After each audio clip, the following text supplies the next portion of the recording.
અમેરિકાથી એક ડૉક્ટર કોઈ સિટીમાં પધાર્યા છે અને બીજે દિવસે એમને અંગત મિટિંગ છે, એટલે સારી હોટલમાં એ રોકાયા છે અને પોતાનું ચાર્ટર પ્લેન હોટલમાં પાર્ક કર્યું છે અને પછી સાંજે એ પાયલટને બોલાવે છે અને કહે છે, પાયલટ, આપણું ચાર્ટર પ્લેન છે એ બરાબર તૈયાર કરીને રાખો, કાલે સવારે આપણે વહેલા નીકળી જવું છે. શું કામ? તો કાલે આપણે એક સરસ મજાની મિટિંગ છે, બધા ડૉક્ટરોને ભેળા કરવાના છે અને મારે અંગત મિટિંગ કરવાની છે, એટલે શહેરમાં ઘણું દૂર છે પણ આપણે જવું પડશે, એટલે વહેલા નીકળવું પડશે. એટલે પ્લેનનો જે પાયલટ હતો એણે કીધું કે સાહેબ સોરી હો, ચાર્ટર પ્લેનને હું ઘણો ટ્રાય કરી રહ્યો હતો પણ સ્ટાર્ટ નથી થતું, ઉપડતું નથી. તો હવે તો આપણે જે વહેલા ઉઠવાના હતા એના કરતાં વધારે વહેલા થોડું ઉઠવું પડશે, પણ હું 4 વ્હીલ હાંકું છું અને GPS સિસ્ટમ ગાડીમાં સેટ કરીશ અને જંગલના માર્ગે આપણે માનો કે 3 વાગે ઉઠવાના હતા તો 1-1.5 વાગે તૈયાર થઈને નીકળી જશું, પણ ચોક્કસ આપને સમયસર હું ત્યાં પુગાડી દઈશ.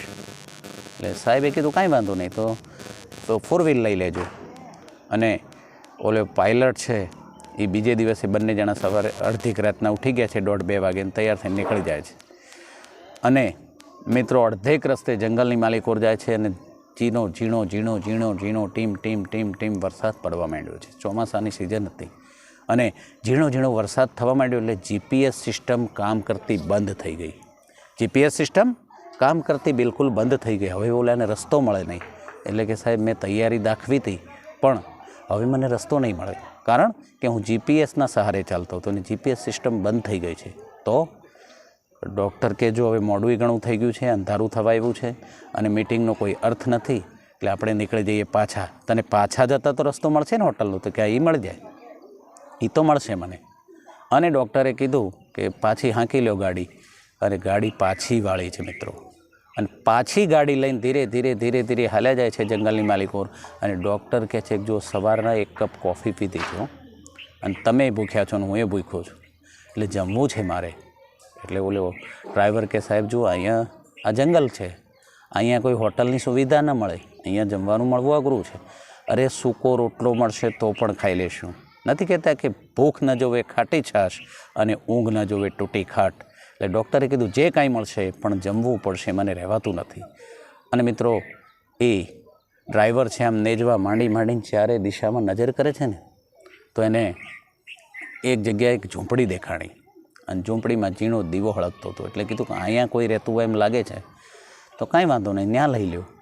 ઝૂંપડીએ લઈ ગયા એટલે એક માણસ હુકો ગગડાવતો ખાટલામાં બેઠો હતો અને મહેમાન જોયા એટલે બેઠો થઈ ગયો અને પધારો ખાટલા ઢાળી દીધા.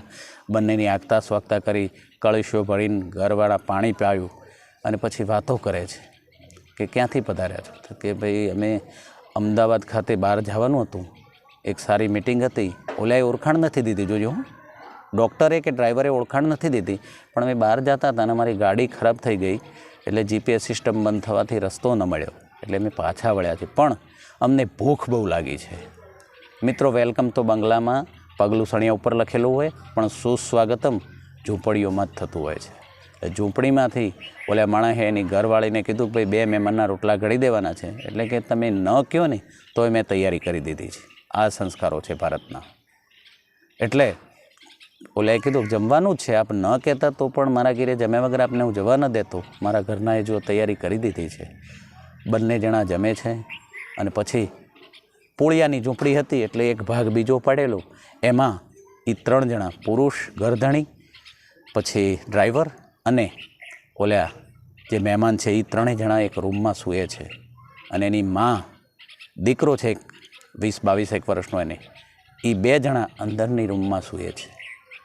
અને ઘટના એવી ઘટી કે બરાબર પરોઢના 4 વાગે ઓલા ડૉક્ટરની આંખ ઉઘડી ગઈ અને આમ નજર કરે છે તો પલાઠીવાળી પદ્માસન લગાવી અને ઓલો ખેડૂ મિત્ર છે એ 2 હાથ જોડી અને ઈશ્વરને કંઈક પ્રાર્થના કરતો હતો. અને આ જોઈ અને અંગ્રેજ ડૉક્ટર દગાઈ ગયા. ઘડીભર જોઈ રહ્યા અને પછી પૂછ્યું કંઈ તમને કોઈ પ્રોબ્લેમ છે? કારણ કે અમારે અમેરિકામાં તો પ્રોબ્લેમ હોય તો ઓહ માય ગોડ, બાકી અમે ભગવાનની યાદ નથી કરતા, એટલે ચોક્કસ કંઈક પ્રોબ્લેમ હોવો જોઈએ. અને ઓલા માણસે ના પાડે, ના સાહેબ કાંઈ નહીં. તો કે ના મને ખોલીને વાત કરો, હું તમારો અતિથિ છું, તમે અમને જમાડ્યા છે, તો ખોલીને મને વાત કરો, જે હોય મને કહો. અને ઓલો માણસે ડૉક્ટરનું બાવડું પકડી, એ જાણતો નથી કે આ ડૉક્ટર છે, બાવડું પકડી અને બીજા રૂમમાં લઈ જાય છે. એના ઘરના વહેલા ઉઠી ગયા હતા ને એ દીકરો મરણ પથારીએ પડ્યો હતો. એ દીકરાને બતાવીને ઘરધણી એટલું બોલ્યા હતા કે સાહેબ આ મારો એકનો એક દીકરો છે અને કોઈક એવી ગંભીર બીમારી લાગી ગઈ છે કે એનો કોઈ ઈલાજ નથી થયો સાહેબ. ડૉક્ટરે કીધું કોઈ સારા સર્જન ડૉક્ટરને કોઈને બતાવી નથી, કોઈની સલાહ ન લીધી? તો એટલે આ માણસે કીધું સાહેબ અમદાવાદ, વડોદરા, સુરત, રાજકોટ બધે ફરી વળ્યો, દેવું કર્યું, પણ હવે મારું ગજું નથી સાહેબ. કેમ? તો કે સાહેબ લોકો મને એમ કહે છે કે ડૉક્ટર માર્ક નામના એક ડૉક્ટર અમેરિકામાં વસે છે, ડૉક્ટર માર્ક નામના ડૉક્ટર અમેરિકામાં છે ને એ જ આ વ્યક્તિનો ઈલાજ કરી શકે, બીજા કોઈની આ તાકાત નથી મિત્રો. અને તરત ઓલા માણસે કીધું કે નાખો નાખો અને મારી ગાડીમાં નાખો અને મારી ગાડીમાં સુવડાવો અને હું નજીકની હોસ્પિટલ શોધી લઉં છું અને આનું ઓપરેશન હું કરીશ.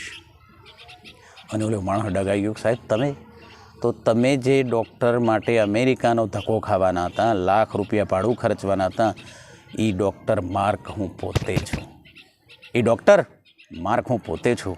એટલે તમારા દીકરાને મને સોંપી દો અને એને બેઠો કરવાની તમામ જવાબદારી મારી રહેશે. અને સારી હોસ્પિટલમાં સગવડ લઈ અને દીકરાનું ઓપરેશન થાય છે મિત્રો. અને દીકરો વેદના મુક્ત, દર્દ મુક્ત થઈ જાય છે. અને પછી ઓલો ખેડૂની આંખમાં દડ દડ દડ દડ આહુડાની ધાર થાય છે કે પ્રભુ મારી પાસે ભાડું નથી એની તને ખબર પડી ગઈ અને તે ડૉક્ટર માર્કને સ્પેશિયલી મારી ઝૂંપડીએ ધક્કો ખવડાવ્યો. અને આ ડૉક્ટર બોલ્યા છે કે જુઓ મિત્ર, આજથી આપણા જીવ મળી ગયા છે, પણ એક વાત ચોક્કસ કહી દઉં કે મારું ચાર્ટર પ્લેન જો બગાડ્યું હોય ને તો તમારા ઉપર ઈશ્વરવાળાએ, મારું ચાર્ટર્ડ પ્લાન જો બગાડ્યું હોય તો એ તમારો ઈશ્વર જ હોઈ શકે. મારી જીપીએસ સિસ્ટમ બંધ કરી દીધી હોય તો એ તમારો પરમાત્મા જ કરી શકે.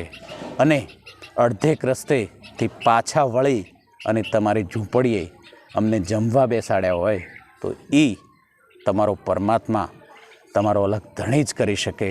આ બીજા કોઈની તાકાત નથી, આ બીજા કોઈની તાકાત નથી મિત્રો. શ્રદ્ધા વિશ્વાસ હોય ને તો ઈશ્વર જરૂર તમારે દરવાજે ધક્કો ખાશે. એટલે વિશ્વાસ અને શ્રદ્ધા ચૂકતા નહીં. જય માતાજી મિત્રો. મારી ચેનલ આપને પસંદ આવી હોય તો ચોક્કસ લાઈક, શેર અને સબસ્ક્રાઈબ કરશો.